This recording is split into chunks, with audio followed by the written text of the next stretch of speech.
What's happening, fellas? Today we're going to be taking a go-kart that we got for free and slapping the 30 horsepower 440 that we just did a build on a couple weeks ago. You remember, let's roll that bean footage.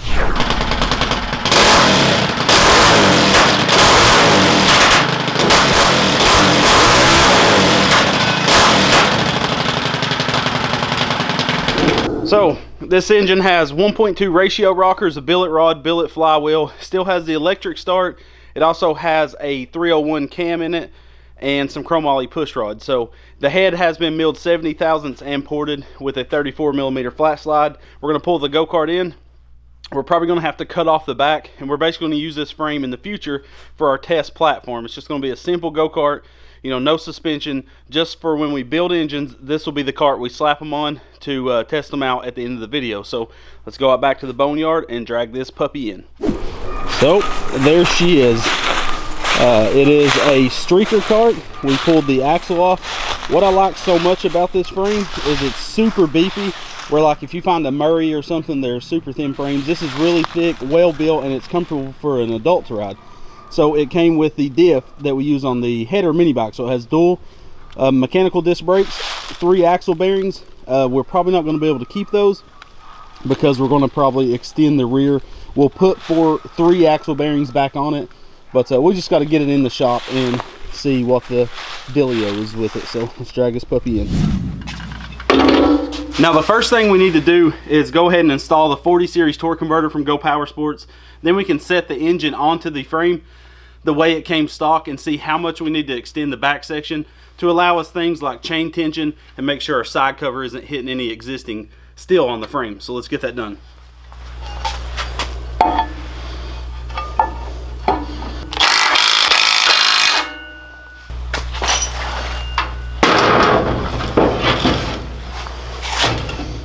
So just as I thought, we have a ton of clearance problems. The engine's going to hit the seat. There's going to be no room for the chain to go down the way this is lined up now. And also our engine plate holes don't quite line up. And also our battery box is extremely close to our pull start. So we're going to take, and this has 4 axle bearings because it did have a differential and 2 manual disc brakes. So what we're going to do is cut these welds to take off this back section, and then we'll have to cut off that engine plate as well and install a 1/4 inch thick Go Power Sports engine plate just to give our engine enough strength so it won't twist that engine plate under load. Guys, I want to interrupt the video real quick to talk about our meetup on April 17th and 18th. It's going to be at Off the Grid Mountain Adventures in Elizabethton, Tennessee. So we hope you guys can come out. They have zip lines. They have a 3,000-foot zip line. They have asphalt go-karts, base jumping, all types of stuff for your family to do. It is $10 to get in to our meetup, and that's to cover the cost of porta potties and the owner's fees, and that doesn't include doing the zip lines and stuff. That all is separate. So you can go to rbgkarts.com to buy tickets early. There is some perks you can read about on our website of why you would want to buy tickets in advance.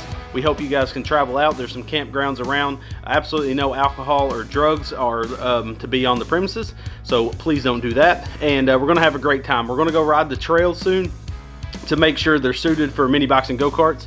So as of right now, we don't know if you can bring your vehicles yet. I don't want to have people, you know, haul their stuff out and then the trails be too rough to ride. So we'll update you later on that. Just keep an eye out on our social media as well. But you can go to rbgkarts.com and buy your tickets early and come out and hang out with us. It'd be a great time. You can win a bunch of stuff. You get entered to win stuff just by coming in the gate. So like I said, recap, $10. Off-the-road mountain adventures, off-the-grid mountain adventures in Elizabethton, Tennessee. So we hope to see you guys there. Bring your families and bring a smile. We'll see you there.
So I've extended this 20 inches to have enough room for chain tension and everything. So we're going to place our axle a little bit further forward. So what I'm going to do is I'm actually out of this 1/8 inch thick or 11 gauge 1-inch tubing.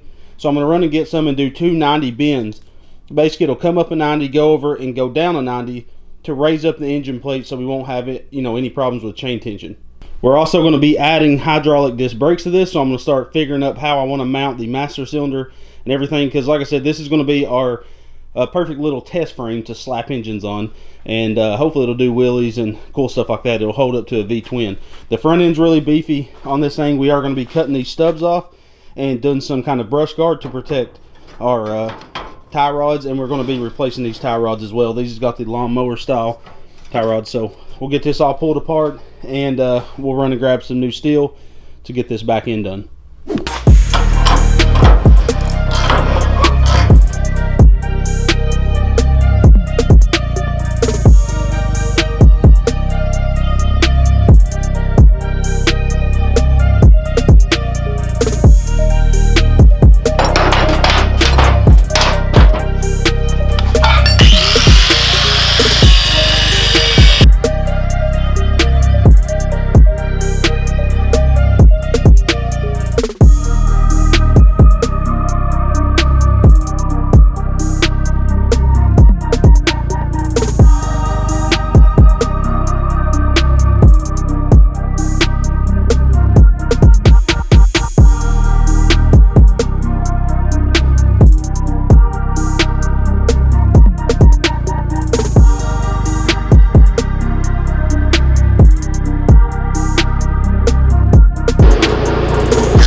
So we're ready to put the bearing hangers on. This is an easy way to make sure you get them lined up.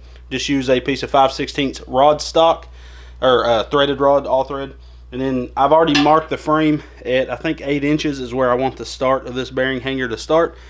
And we are going to be adding a center one, but we can add it later once the axle's put on. We can slide it into place just to make sure everything's, copacetic and whatnot. So now we can just get this centered on the tubing and tack it into place and fully weld that puppy. The axle flanges can actually move a little bit, so it's not, you don't have to be like crazy dead on. But that's pretty darn close there, bub. Papa. Amen, Papa, Mama, Papsy. You're a sweetheart. Don't you talk about bad boy. Sorry.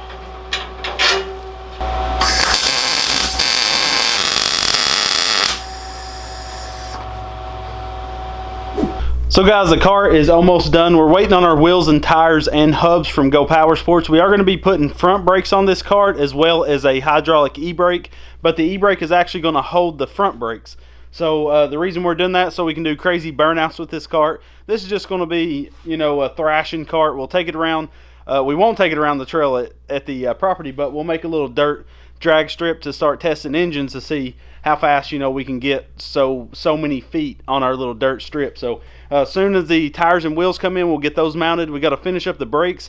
I did get the master cylinder all hooked up. You can see right now that we used the factory bar that used to run both the mechanical brakes, and we basically made an ear that pushes on a hydraulic master cylinder. So later on we can add a second master cylinder on the opposite side of the cart that run the front brakes. Then we'll run that master cylinder into the e-brake, through the e-brake to both front calipers. So it'll give us a pass through, and we can hold our front brakes with the e-brake, do crazy burnouts, and kill some tires. So we will be running V-treads on this at first, and then we'll I'm sure eventually we'll throw some slicks on it just to do some crazy stuff with it. So let me know what you think about this cart. We don't want to run slicks on it all the time because it's just so low to the ground. We don't want to beat the sprocket on the ground and stuff. So let us know what you think of this real quick build. The next video we will be riding it, thrashing around, then we'll tear it down, get it sandblasted and powder coated, And let me know if you guys want to see a roll cage on this cart. We can build up a real quick roll cage. It's just, you know, I haven't really thought about it. Becca thinks we should. But thank you guys again for 200,000 subscribers. Make sure to check out those links in the video's description to help our channel continue to grow. Those show that our videos are working and sponsors want to keep working with us. And that's really the only way we can continue to do this. So thank you so much for 200,000 subscribers, for supporting us throughout the years. We can't thank you guys enough. This is an awesome chance, or awesome career to have, and we're just blessed to be able to have you guys supporting our videos. So thank you for all that, and good Lord willing, the creek don't rise, we'll be here for 5 more years. We love you guys, and God bless.